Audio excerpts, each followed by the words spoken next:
The dare that changed everything, the ancient temple stood quiet on the edge of the forgotten planet. Its walls were cracked, covered in glowing green moss. Wind howled through the empty halls, carrying whispers no one could understand. Jack Morgan, a human explorer from Earth, walked inside with his crew. They were scientists, engineers, and one loudmouth joker named Rick. The temple had been discovered only a week ago by a long-range probe. No one had entered it before, and no one knew what was inside as they walked deeper. Their flashlights hit a strange sight. In the center of the chamber stood a tall statue, beautiful and terrifying. It was shaped like a woman, but her eyes were larger, and her skin was smooth stone. She wore a crown that looked melted in two. Her head and her arms were raised like she was waiting for something. The plaque below the statue was written in a dead alien language, but the translator only picked up 4 words. "Do not disturb the queen." "Creepy," Rick said, laughing. "She looks like she needs a kiss." Jack raised an eyebrow. "Don't even joke, Rick." But Rick grinned and turned to Jack. "Come on, Jack. You're the brave one, right? Kiss the queen and become the king." Everyone laughed except Mira, the team's linguist. She looked uncomfortable, staring at the statue with worried eyes. "Guys," she said, "I think this is not just a statue. It's a sealed entity." But Jack had already stepped forward, smiling at the challenge. He wasn't trying to be a hero. He just didn't want to seem afraid in front of his team. "All right, Your Majesty," he joked. Then he leaned in and kissed the cold stone lips. For 1 second, everything stayed quiet. Then the ground shook. Everyone froze. The statue's eyes lit up glowing blue like a storm. The room's temperature dropped. The lights in their helmets flickered. Mira screamed, "Jack, step back!" But Jack couldn't move. He was stuck, his lips still touching the statue. Then the statue moved, her stone arms lowered slowly. Her chest rose like she was breathing. And then, in a voice both calm and filled with power, she spoke. "You have doomed your species." The words echoed through the temple, shaking dust from the ceiling. The crew ran back in fear, yelling, tripping, panicking. Jack fell to his knees, his eyes wide. The statue turned her head slowly to look at him. "You woke the curse," she said softly. "The galaxy will answer." "What? What curse?" Jack asked, his voice shaking, but the statue didn't reply. Instead, a deep hum filled the air, like a machine turning on after 1,000 years. The team's comms devices started to beep. Their ship AI sent a message. "Emergency signal detected, interstellar transmission active source. Your location." Kiru shouted, "She's sending a signal to space." Jack stood up, heart pounding. "We need to stop it." But it was too late. Above them, the roof of the temple cracked open. A beam of golden light shot up into the sky, up into orbit, beyond, into deep space. Rick grabbed Jack's shoulder. "What did you do, man? What did you kiss?" "I didn't know," Jack shouted, but it didn't matter now. Something had awakened, something ancient. And it was already calling out into the stars. The queen turned to Jack again, her glowing eyes locked onto his. "You touched the seal," she said. "Now you must carry the weight." The stone around her body began to break away, falling to the ground like shattered armor. Beneath it was not stone, but soft, glowing flesh alive. She stepped forward, slowly, as if remembering how to walk. Who are you?" Jack asked, trembling. "I am Queen Varia," she answered. "I was locked in time to protect this galaxy from the mistake your kind will bring." Mira gasped. "She's not a statue. She's a living being." Jack stared at the queen. What had started as a joke, one silly dare, had become the start of something far more dangerous. The crew was trapped in a storm of ancient power, and Jack had just become the center of it all. The alien queen took her first breath in over 1,000 years. A strange glow moved under her pale, smooth skin, like blue fire trapped beneath ice. She looked around the temple with eyes that seemed too old for the universe itself. Eyes that had seen empires rise and burn. Jack stepped back, his heart beating like a drum. His lips still tingled from the kiss. He didn't know why, but something inside him had changed. He could hear a faint whisper in his mind, a voice that wasn't his own. "Jack," Mira whispered. Pulling on his sleeve, "We have to go." "No," Queen Virea said, her voice calm but heavy, like thunder trapped in a whisper. "You may leave, but he cannot." The crew stared at Jack, shocked.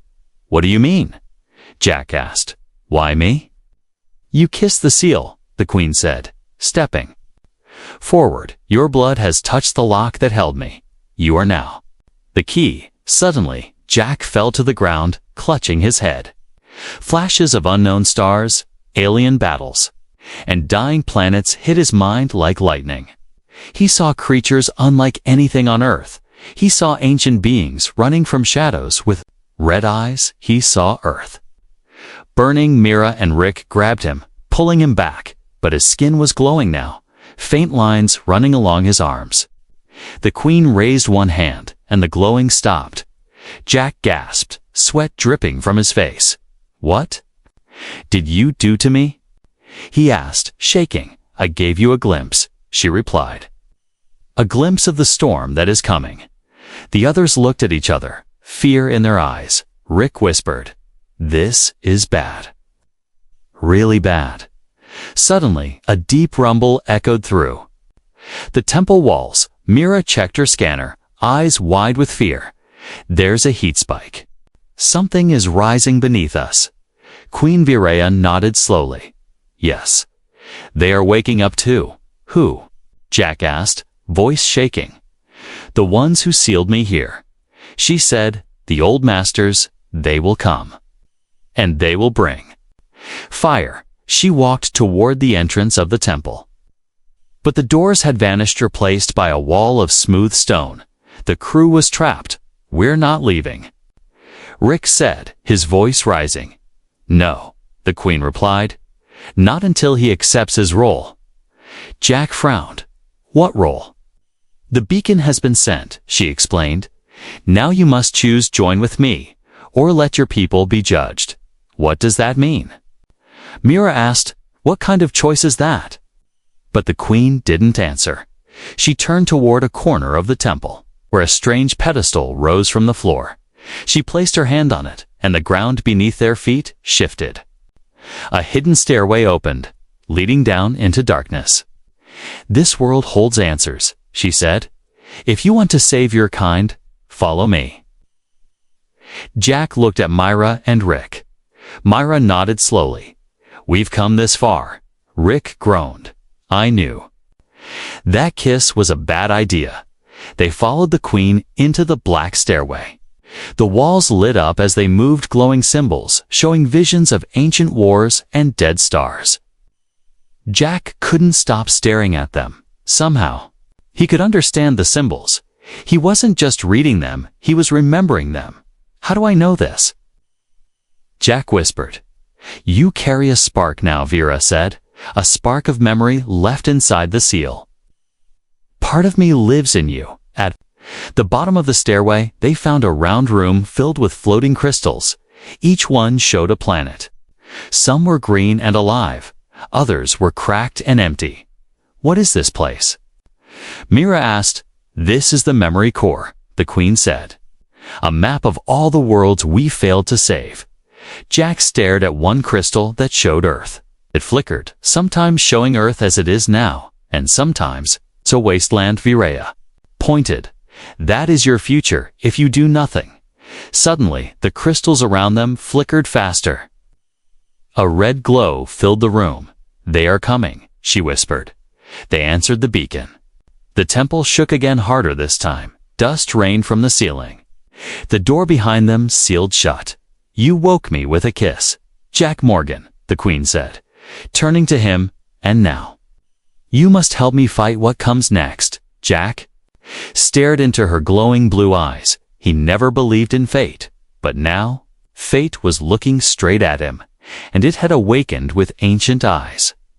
Eyes that had waited 1,000 years. Eyes that had seen what humans were about to face. The memory core pulsed with a red light. Each crystal showing a future where Earth was destroyed. Ash-covered cities, oceans turned black. People running from skies full of fire. Jack stood frozen, his fists clenched. Mira whispered, "We need to go now." The Queen nodded. "Your planet must be warned before it's too late." Suddenly, the walls began to shake. A loud sound came from above, like something massive had landed outside the temple. Rick grabbed his scanner. "We've got a ship overhead. It's not human and it's big. Scouts," Virea said coldly. "They are the first to arrive.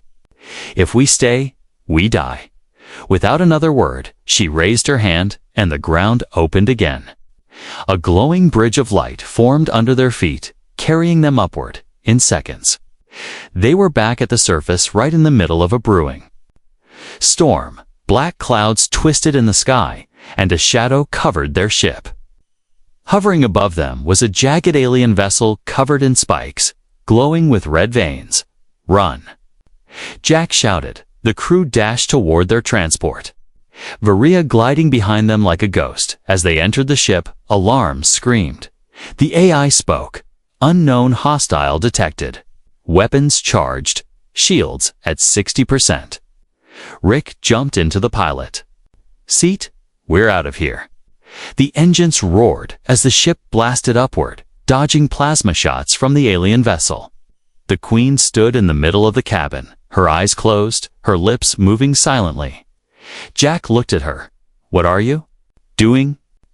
"Blocking the beacon," she replied, "slowing the signal so they cannot track us home." The ship shook violently, then broke through the clouds and entered space. Earth was still many jumps away across the systems and a wormhole. Myra sighed. "They're following, aren't they?" Vera nodded. "Yes, but they will not reach Earth before us. If we move now, set course for Sol System," Jack ordered. "We're going home." The stars streaked past as they entered. Faster than light travel, but no one spoke. Even Rick, who always had something sarcastic to say, was silent. They had seen the future. And now they carried a warning Earth might not be ready to hear. 12 hours later, Earth came into view, beautiful, blue, and peaceful. But Jack knew that peace was only an illusion now as they entered orbit. A military signal locked onto them, "Unregistered ship. Identify yourself or be fired upon," Jack replied calmly. "This is Explorer Unit Thatanine. We have urgent data for Earth Command. Copy that." "Prepare for escort," the voice said. But it sounded suspicious. 2 fighter ships flanked their vessel, guiding them down to the orbital dock. The crew was immediately surrounded by armed soldiers. "What's the meaning of this?" Mira asked. "Protocol," the captain said.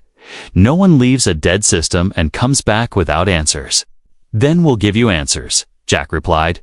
"But you better listen." Inside Earth Command, they stood in front of General Thorne, a cold man with tired eyes. He stared at Vera like she was a threat.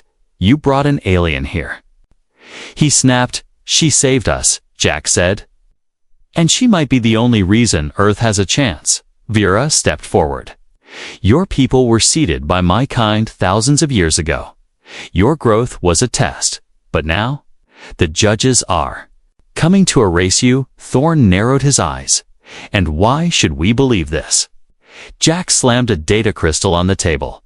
"Because I saw it," he growled. "I saw cities in flames. I saw Earth's end," Mira added. "We scanned everything, the signal, the enemy ship, the temple. It's real." The room went quiet. Then the lights flickered. An alert popped on the screen behind them. Unidentified object entering the solar system. Size, Class 5 dreadnought. Speed, faster than light. ATA, 48 hours. General Thorns. Face turned pale. This isn't a drill, he whispered. No, Viraya said. This is judgment. Back on the cruise ship, Jack sat alone, staring at Earth through the window. Viraya joined him, her voice soft. You feel it too, don't you? He nodded, like something is watching. It is, she said. The Ancient One who sent the signal will come, and he will not speak. Only destroy. Jack looked at her. Can we stop it? Her answer came slowly. There is one way. But it will cost more than you know. Jack didn't flinch, if it saves Earth. I'll do it. She turned to him, touched his hand gently, and said, Then we may still have a chance. Outside, the stars remained silent, but in the darkness between them, something huge was already moving closer. The conference room deep under Earth Command was silent. Jack stood with his arms crossed, staring at the blinking red dot on the digital map. It was the alien ship, slowly making its way toward Earth. Behind him, Mira scrolled through hundreds of alien files the Queen had unlocked. Rick paced the floor like a caged animal, his nerves clearly breaking. Viraya, the alien queen, stood still at the edge of the room. Her eyes were closed, her skin glowing faintly, as if she was listening to something far away. Then Jack spoke. What are they really, Viraya? You said we were seeded. That Earth isn't our true origin, Vera opened her eyes, glowing a softer blue now. She walked toward the center of the room and waved her hand over the hologram. The map changed, zooming out to show galaxies clusters of stars far from Earth. Then it stopped at a red planet orbiting twin suns. She pointed to it. This is your birthplace. She said quietly, humans were created here by the ancients. Myra blinked. Wait, Earth isn't our home. No, the Queen replied. It was your prison. The crew stared in silence. Even the hardened General Thorn, who had just entered the room, looked stunned. Viraya continued. The ancients designed your kind to be fast learners, adaptive, emotional, unpredictable, but that same nature became your curse. She turned to Jack. You were created as weapons, intelligent, emotional weapons. Rick laughed nervously. That explains why I can't hold a stable relationship. No one smiled. The ancients created thousands of species, Viraya said. But humans, you were different. You began to question, to rebel. You turned against your creators. Jack whispered, We fought them. She nodded. The war was short but brutal. The ancients lost control. Billions died. So they exiled the humans to Earth, a green world far from everything, hidden and forgotten. And now they've returned. Mira asked, her voice low. No, Viraya said. They are gone. Wiped out by a second war? Jack frowned. Then who's coming? The Queen looked at them all, her voice becoming heavy with emotion. The Enforcers, she said. Machines built by the ancients, programmed to destroy anything marked as a threat. Like humans, Rick stared at the map. So we're not fighting aliens, we're fighting ancient robots. Not robots, Vera corrected. Sentient weapons. They think, they hunt, they never stop. Thorn stepped forward. Then tell us how to stop them. Vera turned to him. You can't fight them with bullets or ships. Their armor bends gravity. Their minds run on dark energy. But there is one hope, she said, pointing to Jack. Him. Jack stepped back. Me? Why me again?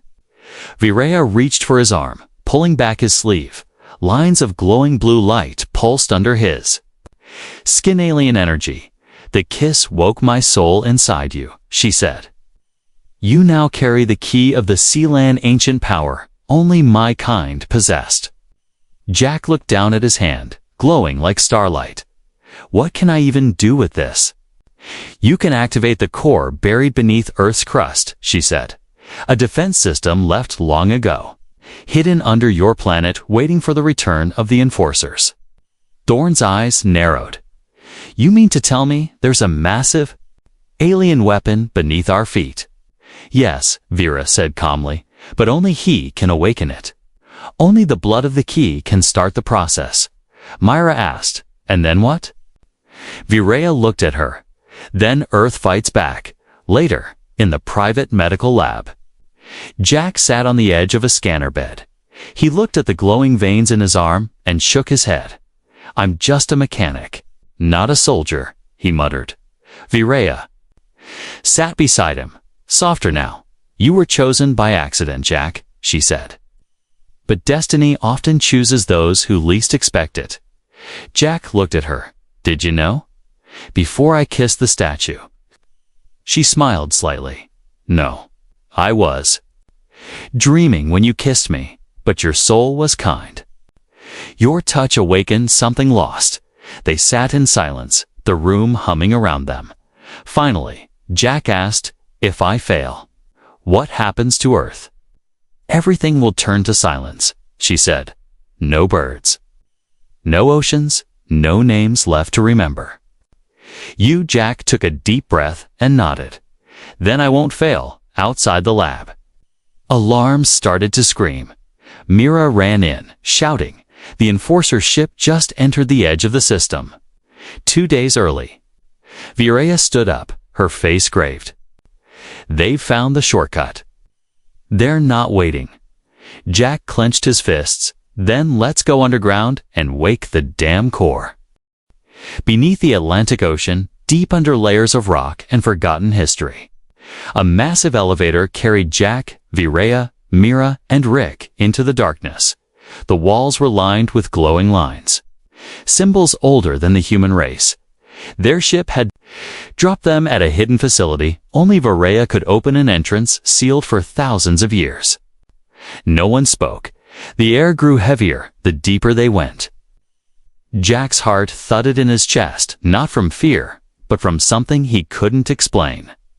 He looked at the Queen, who stood silently with her eyes closed, her face calm but sad. Finally, Mira broke the silence. You said there's a core down here. What exactly is it?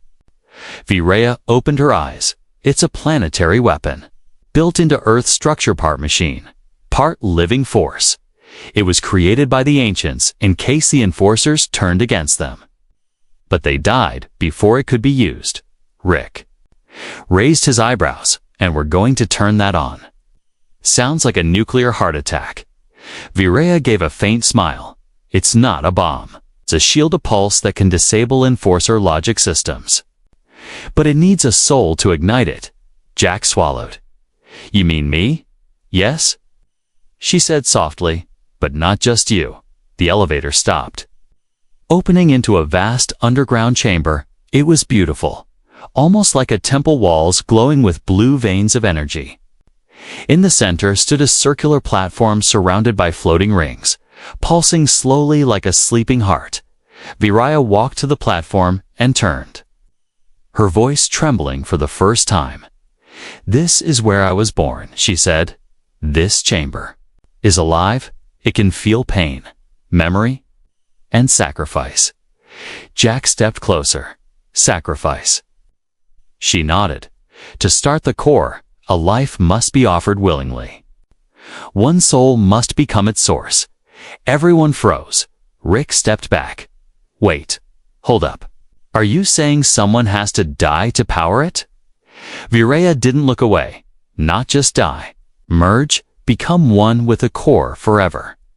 Jack's stomach twisted. And that someone is me. No, she said. And this time her voice cracked slightly.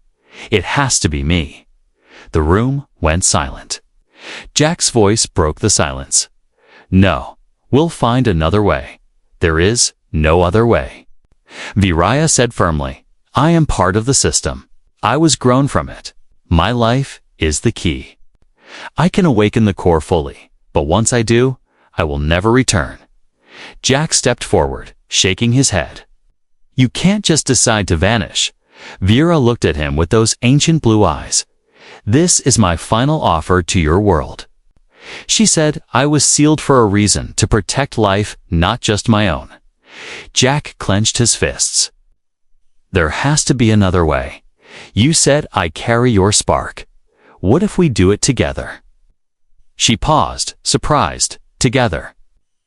Myra stepped forward. Jack, are you saying you'd share the cost? Jack nodded. If we combine our energy, maybe she doesn't have to give up everything. Virea looked at him for a long time, then stepped closer and touched his chest. You would tie your life to mine. Forever. Jack gave a shaky breath. You gave me visions of Earth dying, and I can't let that happen. If there's even a chance we both survive, I'll take it. Virea looked up at the floating rings, which now glowed brighter, as if listening. Then she whispered something in her native language, and the platform responded with a hum. The core accepts, she said, but it will bind us as one. Our thoughts, our hearts, our time. Jack looked at her. Then we do it. Together, they stepped onto the platform, side by side. The floating rings closed around them. Energy pulsing between their bodies. The core read their bond, the kiss. That woke her, the connection that grew between them. Suddenly, the light turned blinding white. Jack screamed, not in pain, but in memory. He saw her past. Her childhood in starlit cities, the war, the ceiling, the loneliness, and she saw his family. His fears, his jokes, his doubts, his courage.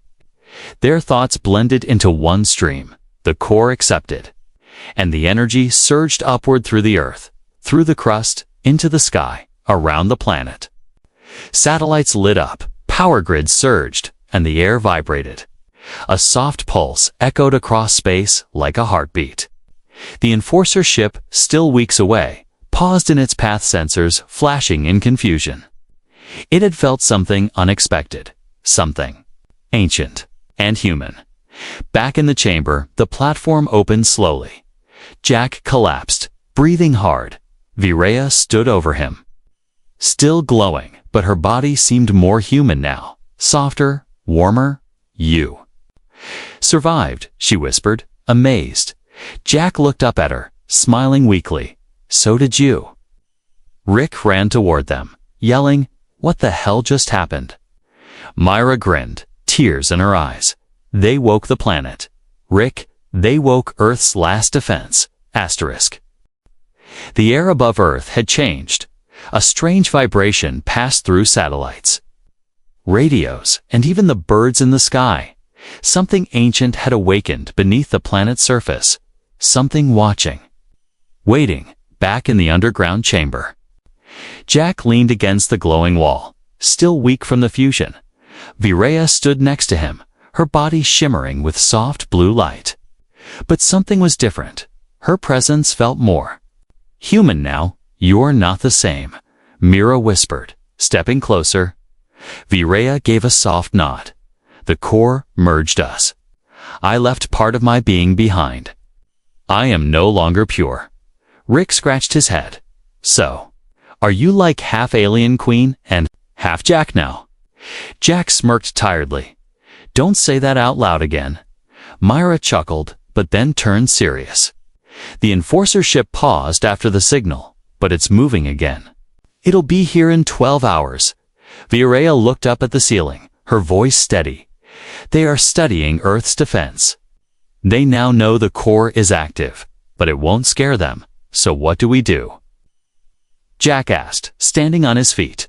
We fight, Virea replied, but not with weapons. With unity. Hours later, the world was on alert. Every government had received a message through a secret channel. It showed the truth, the alien warning, the Enforcer ship, and the story of the kiss that triggered it all. Some called it a hoax. Others believed immediately, but the sky didn't lie. An object the size of a city was coming closer, visible even to the naked eye at night. People began to panic, pray, or prepare. But deep below, the true fight was already beginning. Jack, Vera, Mira, and Rick returned to the temple, now glowing brighter than before. The floating rings in the core room had started spinning faster. Like a heart preparing for battle, this is the temple's last function, Viraya explained. If the enforcers land, Earth has one strike. She placed her hand on the wall, and a new platform rose from the ground, holding a strange artifact. It was a crystal, shaped like a teardrop, glowing gold. "This is the starseed," she said. "It can release a pulse that disables enforcer tech for a short time, but only if delivered from close range." Jack frowned. "You mean?" "We have to bring it to their ship." Viraya nodded slowly. "Yes." "Inside their shield?" "Inside their jaws," Mira gasped. "That's suicide." Jack stared at the crystal, then looked at the Queen. "You knew this would happen?" he said. "Not angry, just understanding, yes," she whispered. "But I hoped it wouldn't." Rick stepped forward. "We've got one ship, fast enough. If we modify the core, it might survive a few hits, then we'll take it," Jack said without hesitation. "But I'm not going alone," Vera smiled faintly. "You are never alone anymore." As Earth's skies turned red from the burning light of the approaching ship, Jack, Vera, and Rick boarded their modified transport. It was small, fast, and barely armed, but it held the starseed. Myra stayed behind to guide Earth's remaining forces from orbit. As Jack's ship rose, she placed her hand on the screen. "Come back," she whispered. The Enforcer dreadnought had arrived. It was massive, dark, and sharp, like a city built from knives. No lights, no windows, no sound. Just death floating above Earth. Jack's ship pierced the clouds, heading straight for it. On board, Viraya adjusted her cloak, her fingers glowing. "I will shield us for as long as I can," she said. Rick muttered, "Let's just hope the ride's smoother than last time I kissed a girl." Jack rolled his eyes. "Now's not the time." Rick, as they approached, a beam shot from the Enforcer's ship, but it missed. The Queen's energy pulsed, forming a shield that shimmered like water around them. Jack gripped the controls, flying between the massive spikes of the enemy vessel. "We're in," he shouted. "Where do we place it?" Vieira pointed. "The core. It will be the hottest point. Follow the red glow." The inside of the ship was worse than they imagined. Black walls pulsed like veins. Machines crawled like insects. The ship was alive, and it had no soul. They reached the core chamber, an open pit of burning energy. Rick stayed at the ship, guarding the exit. Jack and Viraya ran across the bridge, the starseed in his hands. Suddenly, figures dropped from above, enforcers, tall and terrifying, their heads twisted with long blades, their eyes glowing red. Jack raised the starseed, but Viraya stepped forward. "Let me," she said, her hands rising. A wave of blue energy shot from her body, throwing the machines back, but the effort made her stumble. Jack ran to her side. "Viraya." She looked up, smiling weakly. "Place it." Now, Jack turned and placed the starseed in the glowing slot at the center of the core. The ship let out a roar, not a sound, but a vibration in the bones. The machines froze, then light exploded. In all directions, back on Earth, the people looked up as the enemy ship went dark.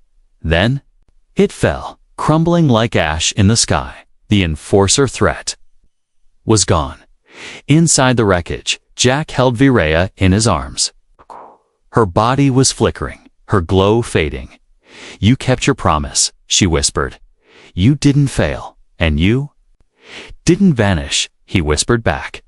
They looked at the light one last time, the last light of the temple, and the beginning of a new dawn.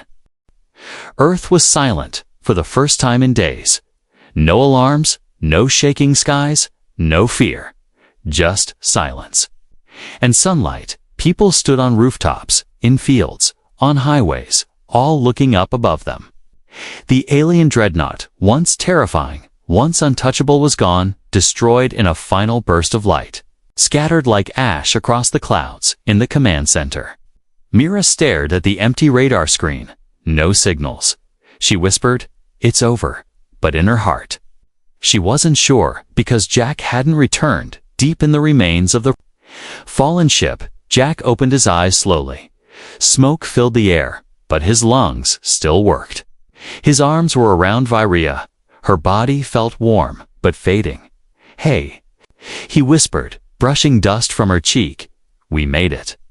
She opened her glowing eyes slightly, her voice soft and weak. "You made it," she said. "My part is ending now." "No," Jack said, his voice breaking.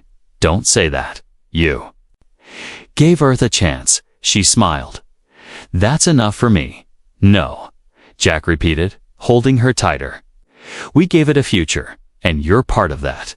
Suddenly, something responded deep inside the core where the starseed had been planted. The energy pulsed again, but this time it wasn't violent. It was calm, steady, healing. Vera gasped, her body glowing faintly. "What is it?" she whispered. Jack held her hand. "It's Earth. It's not rejecting you." The pulse wrapped around her, lifting her gently, as if the planet itself had chosen to keep her alive. The core was not just a weapon.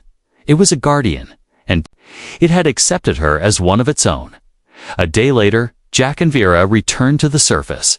Their ship was picked up by Mira and Rick, who shouted and cried with joy. "You guys look terrible," Rick joked, tearing up. "Never been happier to see your ugly face." Jack smiled back. The Queen stood beside him, her cloak torn, her skin soft and glowing. She looked at the Earth for the first time with true eyes, not as a visitor, but as someone who now belonged. "It's more beautiful than I remember," she whispered. And it was, because now Earth was not just a hiding place. It was a home that had fought back in the days that followed. Everything changed. The governments of Earth finally worked together, bound by the truth, not politics. They formed a council that included Jack, Mira, Rick, and Vera. She shared knowledge, medicine, science, history, but also warnings. The enforcers were only one piece, she told them. There are other old machines still wandering the stars. Jack became Earth's link to the stars, a living key with memories of ancient galaxies in his dreams, but he never let it change him. He still laughed with Rick, still shared coffee with Mira, still looked at Virea like she was a miracle that kissed him back. One evening, under a quiet sky, Jack and Virea sat on a hill. The stars twinkled above. But there were no signs of danger now, just peace. Virea rested her head on Jack's shoulder. "Do you miss your old life?" He smiled. "Sometimes, but I wouldn't trade this for anything." She looked at him with glowing eyes. "Not even the day I scared you by saying you doomed your species." Jack laughed. "Okay, maybe that part I'd change." They sat in silence for a while, holding hands. Then Jack asked, "Do you think they'll come back someday?" "More of them?" Virea nodded. "Yes, but now Earth will be ready." He nodded too. "And if I'm not around, you will be," she whispered, "because now, or one." The camera satellites caught the final scene. A human and an alien queen once sealed in stone, now alive standing under the stars. Together as protectors, not just survivors. The legend spread across the stars, not of war or conquest, but of a kiss. A joke that became a bond, a dare that turned into destiny. And whenever children asked how the Earth was saved, their parents told them. It all started when a man kissed a 1,000-year-old alien statue, and instead of staying dead, she opened her eyes and changed everything. The end.